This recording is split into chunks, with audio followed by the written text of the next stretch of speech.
Hi everyone, പുതിയൊരു വീഡിയോയിലേക്ക് എല്ലാവർക്കും സ്വാഗതം. വെക്കേഷനൊക്കെ ആയതുകൊണ്ട് ഞാൻ എൻ്റെ വീട്ടിൽ വന്നതാണ്. അപ്പോൾ അവിടെ ചേച്ചിയും പിള്ളേരൊക്കെ വന്നിട്ടുണ്ടായിരുന്നു. അപ്പോൾ ഞങ്ങളെല്ലാവരും കൂടി നമ്മുടെ വീടിൻ്റെ താഴ്വശത്തായിട്ട് ഒരു ചെറിയ അരുവിയുണ്ട് കേട്ടോ. ഇപ്പോൾ വെള്ളം ഉണ്ടെന്നൊന്നും അറിയില്ല, നമ്മൾ പോയിട്ട് കുറേ ദിവസമായി. അതുകൊണ്ട് വെള്ളമൊക്കെ പറ്റിപ്പോയെന്ന് നമുക്കറിയത്തില്ല, എന്നാലും വേണ്ടില്ല. മീനുണ്ടോയെന്ന് അറിയാൻ വേണ്ടി പോകണമാണ് കേട്ടോ. ചെറുതായിട്ട് വെള്ളമേലും ഉണ്ടെങ്കിൽ അതിനകത്ത് മീൻ കാണും. അവിടെ മീനുള്ള ഏരിയയാണ്. അപ്പോൾ 2 മീനെ പിടിച്ച് കുപ്പിക്കകത്താക്കി കൊടുക്കുക, കുറച്ച് ബഹളം കുറഞ്ഞിരിക്കുമല്ലോ എന്ന് ഓർത്തിട്ട് ഞങ്ങൾ പോകണമാണ് കേട്ടോ. ഞങ്ങളിങ്ങോട്ട് താമസം വന്ന സമയത്തൊക്കെ ആണെങ്കിൽ ഇവിടെ എല്ലാം ഞാൻ നടന്നു പോകുന്നതൊക്കെ കണ്ടത്തിൻ്റെ വരമ്പായിരുന്നു കേട്ടോ. നെൽകൃഷി ചെയ്തുകൊണ്ടിരുന്ന പാടങ്ങളായിരുന്നു മൊത്തം. അപ്പം ഇപ്പോൾ അതെല്ലാം നിർത്തി, കാരണം നഷ്ടമായതുകൊണ്ട് എല്ലാവരും ഒരാൾ നിർത്തിയപ്പം മറ്റേ ആൾ നിർത്തി ഇപ്പോൾ ഇവിടെ വെറുതെ കാട് പിടിച്ച് കിടക്കുകയാണ് കേട്ടോ.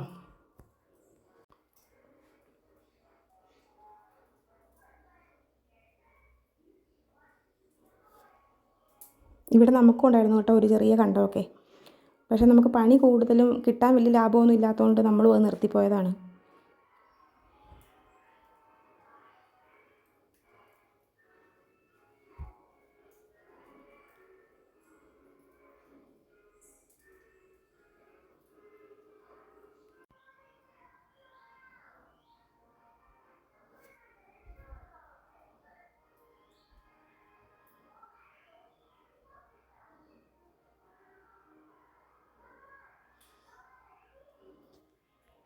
മഴക്കാലത്തൊക്കെ നല്ല വെള്ളമുള്ള തോടാണ് കേട്ടോ ഇത്. ഇപ്പോൾ വെള്ളമൊക്കെ പറ്റി കിടക്കുകയാണ്. ഇതിൻ്റെ വക്കൊന്നും തെളിക്കാത്തതുകൊണ്ട് നമുക്ക് ഇറങ്ങാനൊരു ധൈര്യക്കുറവ്, കാരണം പാമ്പൊക്കെ കാണുമല്ലോ.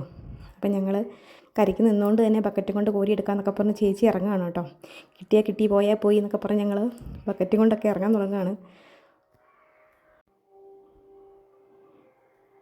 ഒന്ന് മുക്കിയപ്പോൾ തന്നെ കിട്ടിയിട്ട ഒരു മീൻ പരലാണ്, പരൽ മീൻ. വാഴയ്ക്കാവരെയും പരലും ഒക്കെ ഉള്ള തോടാണിത്.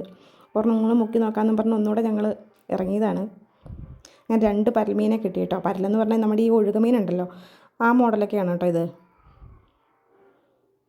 2 മീനെ കിട്ടിയ സന്തോഷത്തിൽ വിജയശ്രീയിലുള്ളത് ഞങ്ങൾ കയറിപ്പോവുകയാണ് കേട്ടോ. അപ്പോഴാണ് ഈ പറമ്പിൽ ഒത്തിരി കിഴുകാർന്നെല്ലി നിൽക്കുന്നത് ഞാൻ കാണുന്നത് കേട്ടോ. കിഴുകാർന്നെല്ലിക്ക് ഒത്തിരി ഗുണങ്ങളുണ്ട്, അറിയാമായിരിക്കുമല്ലോ. ഞാൻ കുറേ പറിച്ചെടുത്തു. നമ്മുടെ തൈലുണ്ടാകുന്ന താരനുണ്ടല്ലോ, അതിന് നല്ലൊരു ഒറ്റമൂലിയാണ് കേട്ടോ ഇത്.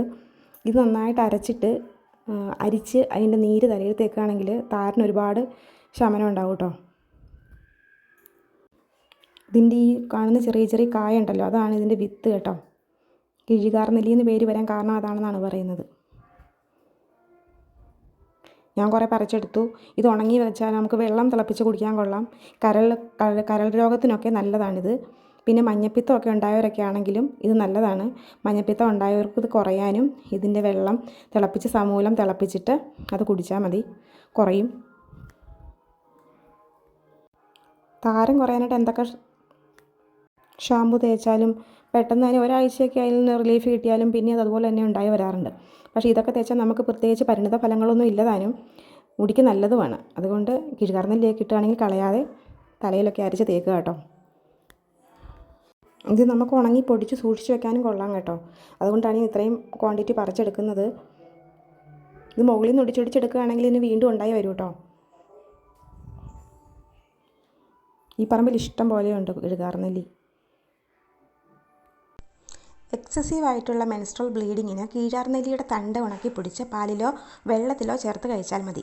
അതുപോലെ തന്നെ ഫാറ്റി ലിവർ, കിഡ്നി സ്റ്റോൺ ഇവയ്ക്കും കീഴാർനെല്ലി കഷായം വെച്ച് കഴിക്കുന്നത് നല്ലതാണെന്നാണ് കേട്ടോ പറയുന്നത്. അപ്പോൾ നമ്മുടെ വീഡിയോസൊക്കെ നിങ്ങൾക്ക് ഇഷ്ടമാവുകയാണെങ്കിൽ സബ്സ്ക്രൈബ് ചെയ്ത് സപ്പോർട്ട് ചെയ്യാനും കമൻറ്റ് ചെയ്യാനും ഷെയർ ചെയ്യാനും ലൈക്ക് ചെയ്യാനും ഒന്നും മറക്കണ്ട കേട്ടോ. അപ്പോൾ ഇന്നത്തെ വീഡിയോ ഇത്രയേ ഉള്ളൂ. പുതിയൊരു വീഡിയോ നമുക്ക് വീണ്ടും കാണാം. അതുവരേക്കും tata bye bye, okay, see U.